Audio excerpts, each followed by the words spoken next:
pesquisa principal que eu estou administrando agora, ela está associada a um projeto CNPq Universal.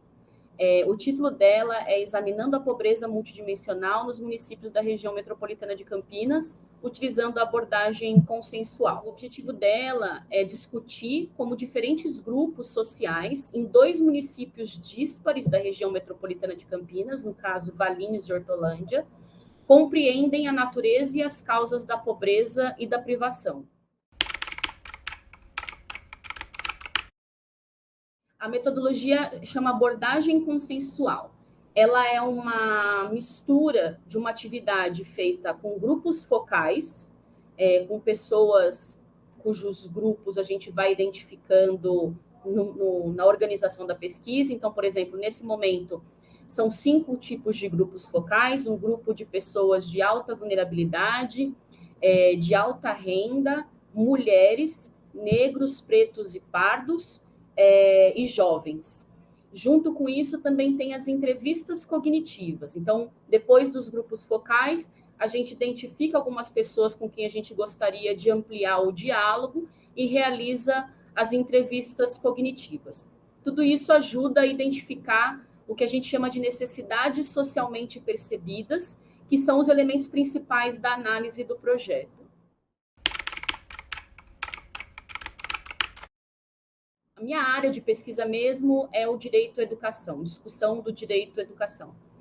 E na exploração desse tema, eu já consegui identificar que não era uma questão de uma efetivação isolada. Não dá para você falar sobre garantir o direito à educação de alguém sem você falar desse contexto, sem você falar daquilo que aflige o grupo de crianças e de jovens. Então, é um tipo de direito associado a uma vida saudável, associado à segurança, associado à moradia, e eles estão diretamente vinculados. Então, na minha compreensão, uma política pública educacional ela é totalmente dependente, numa perspectiva interdisciplinar e intersetorial, a uma discussão sobre a pobreza multidimensional, que vai nos ajudar a tentar superar esse desafio, né?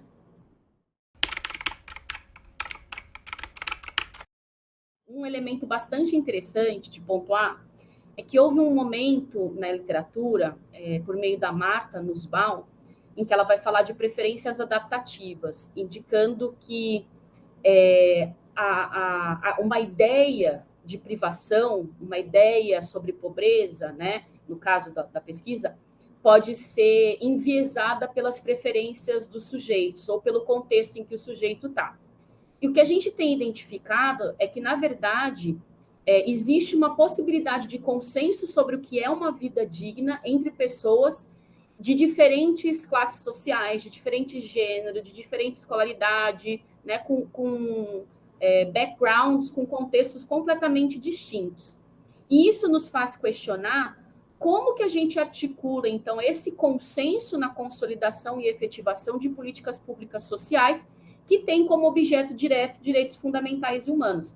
Como se eu dissesse, se então a gente consegue chegar num consenso sobre um determinado tema, independentemente da nossa origem, por que é que a gente não consegue então levar esse consenso para a discussão das políticas públicas, para a discussão e efetivação de políticas públicas? Acho que essa é a questão que no momento tem nos movido mais dentro da pesquisa. A gente tem publicado algumas coisas, né, com relação a isso.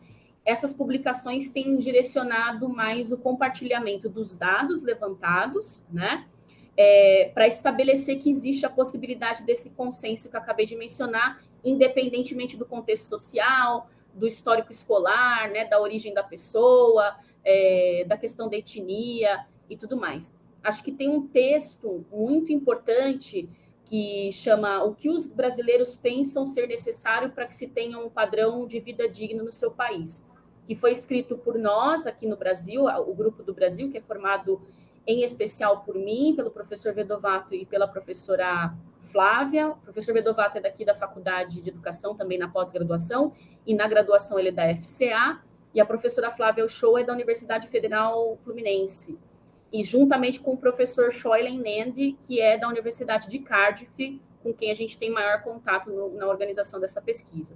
Então, Então, eu acredito que esse texto, ele é um texto que compartilha os conceitos principais com relação à pobreza multidimensional, a maneira de se medir a pobreza, que ultimamente é feita só por meio de elementos financeiros, né? É uma questão mais objetiva, e que a gente tem que superar essa maneira de discutir, de medir pobreza, bem como a diversidade de grupos, como esses grupos diversos com que a gente tem falado, têm entendido essas necessidades socialmente percebidas. A gente já fez ano passado, foi um fórum aqui dentro da universidade, um fórum para discutir a pobreza multidimensional, mas com certeza, ao final dos projetos que estão em andamento, financiados, é esse que eu desenvolvo no CNPq, e um outro que o professor Vedovato desenvolve pela FAPESP, a ideia é sim fazer um novo evento para poder compartilhar o que a gente tem encontrado de novo ao longo desses anos. Acho que 3 palavras-chave que resumem a pesquisa é política pública social, direitos humanos e pobreza multidimensional. Já conseguem dar um desenho bem interessante da pesquisa.